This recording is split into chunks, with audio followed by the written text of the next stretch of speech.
দেখতে দেখতে আমরা চলে এসেছি আজকে সন্টু বিশ্বাসের বাড়িতে। আর দেখতে পাচ্ছ সন্টু বিশ্বাস ঘোড়া নিয়ে দাঁড়িয়ে আছে। দাদা কেমন আছেন? ভালো আছি, আপনি কেমন আছেন? খুবই ভালো। তারপরে কি হচ্ছে তাহলে ঘোড়াটা এখন নিয়ে? বসতি টাইম, ঘোড়ার খাওয়া দাওয়া ছাড়া আর কি আছে এখন? ওই ট্রেনিং হালকা করে আর এই খাওয়া দাওয়া দিয়েই ঘোরাচ্ছি। আর ব্যবসা বাণিজ্য চলছে। কিসের ব্যবসা তাহলে? আমি ফুলের ব্যবসা করি।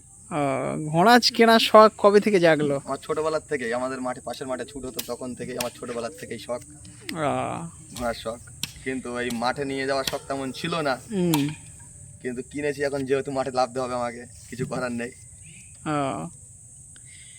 তো এবছরই কি ঘোড়াটা ছুটিয়েছো কোনো মাঠে? এবছর দুদিন নিয়ে ছেড়েছিলাম, নলপা ছোয়ানিতে ছেড়েছিলাম, আর সুতো কাটার মিল, আমাদের শাকশহর সুতো কাটার মিলে ছেড়েছিলাম। ঘোড়া নাম্বারে এসেছিল। দেখতে পাচ্ছ একেবারে সন্টু বিশ্বাসের ঘোড়া। আজকে আমরা চলে এসেছি সন্টু বিশ্বাস, তার মানে একেবারে সব নতুন নতুন যারা ঘোড়া কিনছে, নতুন নতুন ঘোড়া মালিকের বাড়িগুলোতেই আমি অ্যাকচুয়ালি যাচ্ছি, দেখছি, শুনছি তারা। কারণ না, এখন অনেকেরই শখ আছে, যে শখ জাগছে যে নতুন, যদি কোনো ভাইয়ের ঘোড়া কেনার ইচ্ছা থাকে, তারা আমার ভিডিওগুলো দেখতে পারো আসলে। তো ঘোড়া কিনে এখন তোমার কি মনে হচ্ছে কি?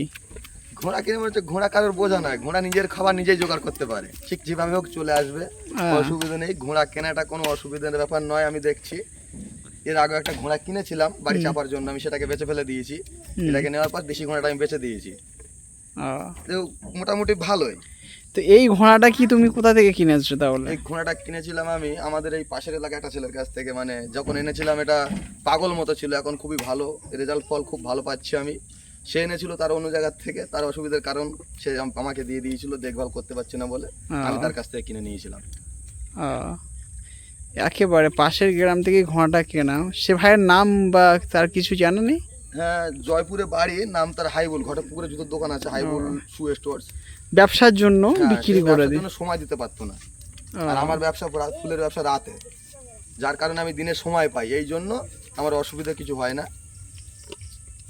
তো সামনে বছরে কি তাহলে একেবারে উঠে পড়ে লাগার কি প্ল্যান আছে? কিনেছি যতক্ষণ লাভ যখন হবে তখন উঠে পড়েই লাগতে হবে।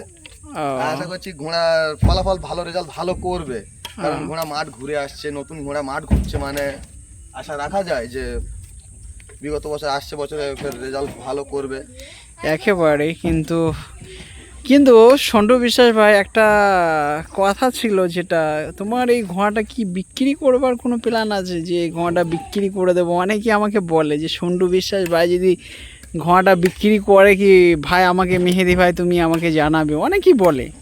তো এরকম কোনো প্ল্যান আছে কি? বিক্রি বলতে দেখো, দুনিয়া টাকার উপর কিছু নেই, সে ঘোড়া হোক, সে ঘোড়া হোক, টাকাই বড়।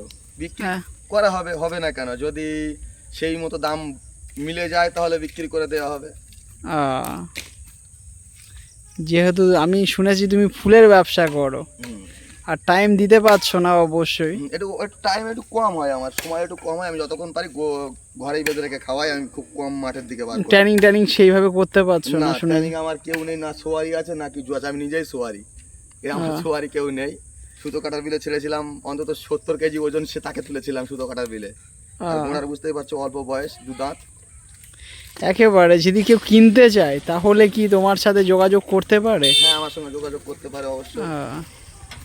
তো কি দাম হলে তুমি দেবে? দাম 70,000 লাগবে। 70,000? একেবারে ঘোড়াটা যদি আমাদের ভাঙড় চত্বরে যে কোনো মাঠে ছেড়ে দেখে নিতে পারবে যে ঘোড়া ঘুরছে কিনা। কোনো ঘোড়া আনতে হবে না, খালি ঘোড়ায় ঘুরিয়ে দেখিয়ে দেবো আমি, ছেড়ে আমি দেখাবো যে ঘোড়া ঘুরছে কিনা, ঘোড়া আসছে কিনা, ঘোড়ার গতি। একেবারে ঘোড়াটা যদি কেউ কিনতে চান তাহলে সন্টু বিশ্বাসের সাথে যোগাযোগ করতে পারেন। খুবই ভালো একটা ঘোড়া। প্রতিটা মাঠে সোয়ারি, বড় সোয়ারি তোলার পরে ঘোড়াটা খুব ভালোভাবেই ঘুরে আসতে আমি দেখেছি। যেহেতু টোটাল 7 মাস হয়েছে মনে হচ্ছে, আনুমানিক 2 থেকে 7 মাস এসছে। এখন ভালো করে বাংলা ভাষা বোঝে না। একেবারেই ভাষা বোঝে না। হিন্দি বললে আমি এনেছি, আমি খুব কষ্ট করে লাইনে এনেছি। আমি বহুতবার পড়ে গিয়েছি এর পিঠ থেকে।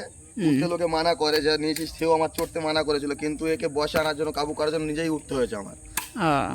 কোনো বাংলা কোনো কথাই বুঝতো না, বাংলা কথা বললে উদম উল্টো যেত। এখন সেটা কোনো ব্রেক নেই, দাঁড়াতে বললে দাঁড়াবে, অসুবিধা নেই, যেভাবে নিয়ে যাবে আর কি সেভাবেই যাবে। ঘোড়াটা পুরো রেডি আছে এখন। একেবারে ঘোড়াটা সাইজ করে ফেলেছে সন্টু বিশ্বাস ভাই, কিন্তু যদি ওনার কাছে কথা হচ্ছে উনি টাইম দিতে পারছে না, যদি কেউ কিনতে চায় তাহলে সন্টু বিশ্বাসের সাথে একেবারেই যোগাযোগ করতে পারেন। তো সন্টু দা একটা কথা ছিল, যদি তোমার এখানে আসতে চায় কেউ কিভাবে আসবে?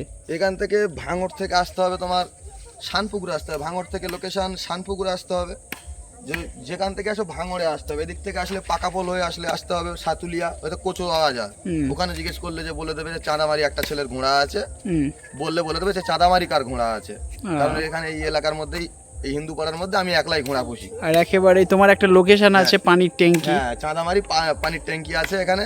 হ্যাঁ, ওই পানির ট্যাঙ্কির ধারে এসে বলে দিলে যে কোনো লোকের কাছে জিজ্ঞেস করলে বলে দেবে একেবারে একটা ছেলের ঘোড়া আছে, তার বাড়ি যাবো বললে সে বাড়িতে এনে দিতে পারবে। একেবারে আজান হচ্ছে, আমি ভিডিওটা এখানেই স্টপ করব। তো সন্টু ভাই এখানেই ভিডিওটা স্টপ করলাম, ভিডিওটা মোটামুটি একটু বড় হয়েছে। নেক্সট ভিডিওয়ে আমার প্রতিটা ভাইয়ের সাথে আবারও দেখা হচ্ছে।